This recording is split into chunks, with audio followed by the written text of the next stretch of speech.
a preemptive strike by Israel on Iran. You have 2 minutes. And I think J.D. Vance is going to have a better answer because he does talk about his military too, but both of them do. So let's see. Well, thank you. And thank you for those joining at home tonight. Let's keep in mind where this started.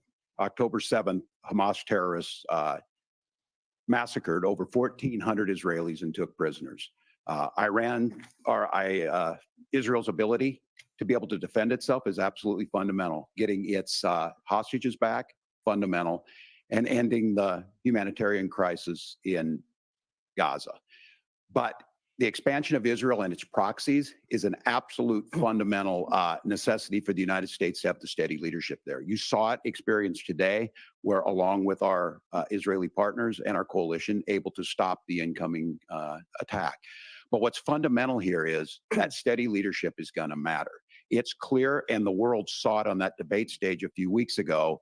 A nearly 80-year-old Donald Trump talking about crowd sizes is not what we need in this moment. So he's talking about crowd sizes and 80-year-old. They're asking a question. He's been stumbling over this answer. But I bet you, again, not picking size, just trying to pick how it may go. J.D. Vance will have a better, probably not flubbing response. But it's not just that. It's those that were closest to Donald Trump that understand how dangerous he is when the world is this dangerous. His chief of staff, John Kelly, said that he was the most flawed human being he'd ever met. And both of his secretaries of defense and his national security advisors said he should be nowhere near the White House.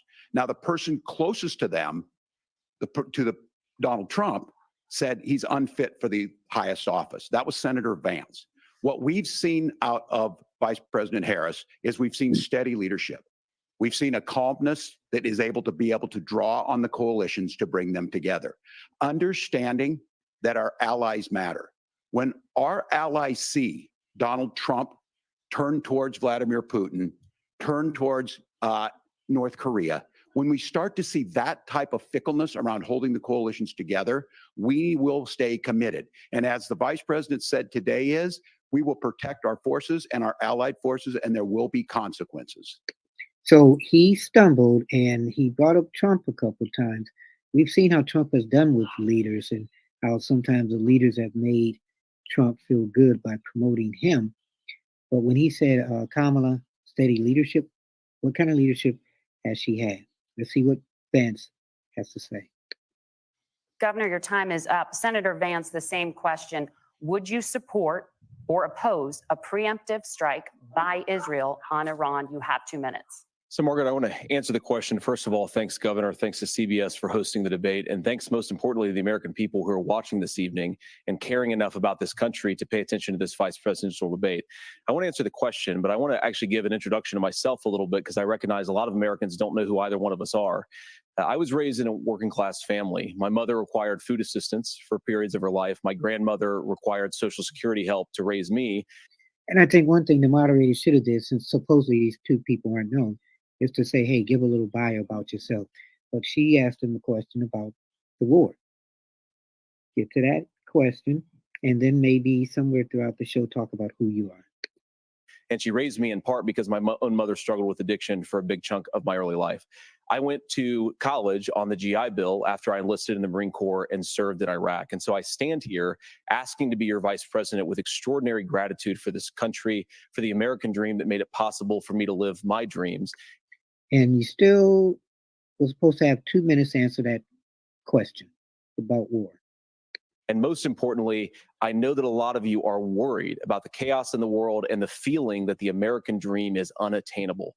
I want to try to convince you tonight over the next 90 minutes that if we get better leadership in the White House, if we get Donald Trump back in the White House, the American dream is going to be attainable once again. Now, to answer this particular question, we have to remember that as much as Governor Walz just accused Donald Trump of being an agent of chaos, Donald Trump actually delivered stability in the world, and he did it by establishing effective deterrence. People were afraid of stepping out of line. Iran, which launched this attack, has received over $100 billion in unfrozen assets thanks to the Kamala Harris administration. What do they use that money for? They use it to buy weapons that they're now launching against our allies, and God forbid, potentially launching against the United States as well. Donald Trump recognized that for people to fear the United States, you needed peace through strength. They needed to recognize that if they got out of line, the United States global leadership would put stability and peace back in the world. Now, you asked about a preemptive strike, Margaret, and I want to answer the question. Look, That seems like a long 2 minutes, though. it is up to Israel what they think they need to do to keep their country safe, and we should support our allies wherever they are when they're fighting the bad guys. I think that's the right approach to take with the Israel question. So it's up to them, Israel, then they take the lead. Okay, and they follow the United States. So that was interesting. He only had about one fluff. So we'll see what the next question is. Thank you, Senator. Governor Walz, do you care to respond to any of the allegations? Well, look, Donald Trump was in office. We'll sometimes hear a revisionist history, but when Donald Trump was in office, it was Donald Trump who we had a coalition of nations that had boxed Iran's nuclear program in, the inability to advance it. Donald Trump pulled that program and put nothing else in its place. So Iran is closer to a nuclear weapon than they were before because of Donald Trump's fickle leadership. And when Iran shot down an American aircraft in international airspace, Donald Trump tweeted, because that's the standard diplomacy of Donald Trump. And when Iranian missiles did fall near U.S. troops and they received traumatic brain injuries, Donald Trump wrote it off as headaches. Look, our allies understand that Donald Trump is fickle. He will go to whoever has the most flattery or where it makes sense to him. Steady leadership like you witnessed today, like you witnessed in April. Both Iranian attacks were repelled. Our coalition is strong, and we need the steady leadership that Kamala Harris is providing. So I wonder what steady leadership she provided. I don't know. But then a lot of people's impression of Donald Trump is that the leaders from other countries, once they give him praise, he kind of just says, okay, I'm not going to do anything because you love me. Senator Vance, the U.S. did have a diplomatic deal with Iran to temporarily pause parts of its nuclear program, and President Trump did exit that deal.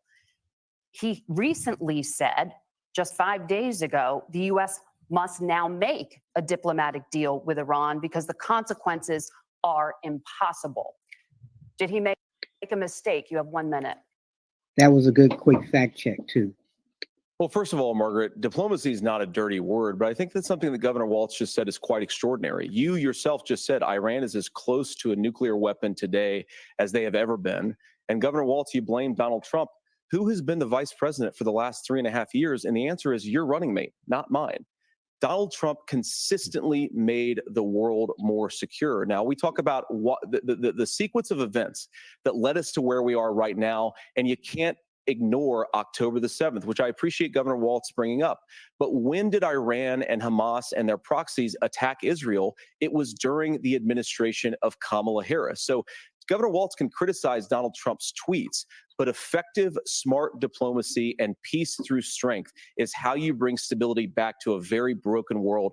Donald Trump has already done it once before. Ask yourself at home, when was the last time, I'm 40 years old, when was the last time that an American president didn't have a major conflict break out? The only answer is during the 4 years that Donald Trump was president. And look at Walz. He is itching to say something. So far, J.D. Vance, kind of cool. Walz looks like he's about to blow up.